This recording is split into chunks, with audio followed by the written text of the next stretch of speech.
विलंब बोली केतेक भाबंती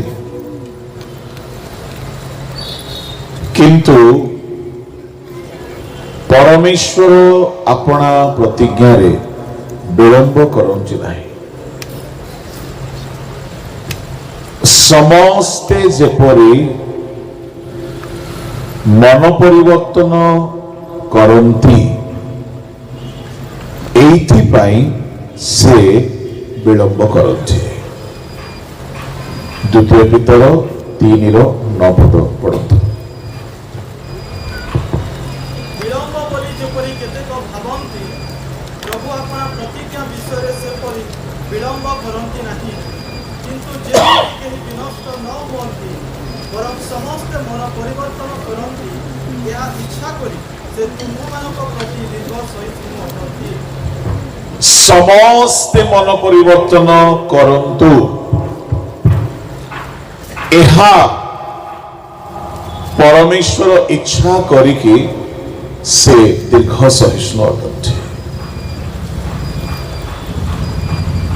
ईश्वरंक लोक माने परमेश्वर चाहती समस्ते मन परिवर्तन करतु। परमेश्वर विलंब करंती नहीं किंतु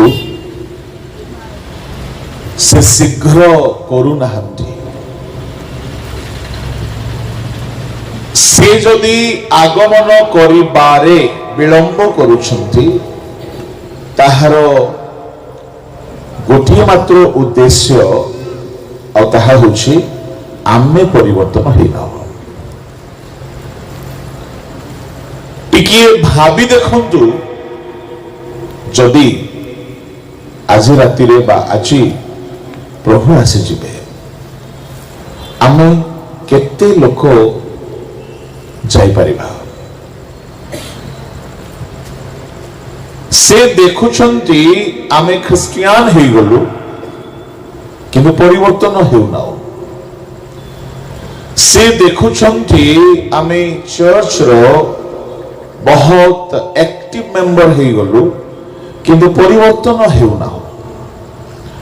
आमे गीत गाइबा सिखी गलु, वाक्य कहवा सिखी गलु, बालक प्रचारक हे गलु, वक्ता हे गलु, आमे कमिटी मेंबर्स हे गलु, आमे अनेक विषय शिखी गलु, परिवर्तन हेबार शिखुना। से विलंब करंती नहीं। जदि से विलंब करुछंती ताहा हेले आमको दया करिकी विलंब करुछंती।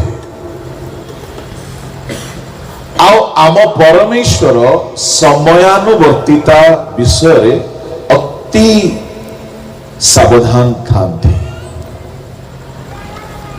से केवे भी समय नष्ट करंती नहीं।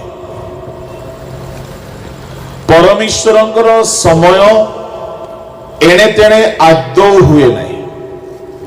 आमे आदि एक अध्याय देखु परमेश्वर दीप्ति हेउ कहिला परे 24 घंटा नीरव रहिले। 23 घंटा रही नांती कि 25 घंटा रही नांती, 24 घंटा नीरव रहिले। परमेश्वर अप्रोप्रिएट टाइम रे काम करंती। 24 घंटा पर्यंत नीरव रही कि परमेश्वर कौन करुथिले। से ज्ञानी मानंकर ज्ञानी, से प्रभु मानंकर प्रभु, तांको आउ जदि कोनोसी महत् शब्द रे संबोधन करा गले भी ताहा अत्युक्ति हबो नाही। एते महान प्रभु जहां को पाखरे ज्ञानर कोनोसी उणा नहीं, बल बा शक्ति बा महत् महत् कर्म साधन करिवार शक्तिर उणा नहीं, से प्रभु द्वितीय दिनर सृष्टि करिवा पई प्रथम दिनर सृष्टि परे 24 घंटा चुप रहउछंती। टिके भाबी देखो, मने करंतु आपणक कथारे शक्ति थांता। आपण जहा कहिबे ताहा हे जाई थांता। एमिति शक्ति जदि आपणक थांता आपण चुप रही थांते कि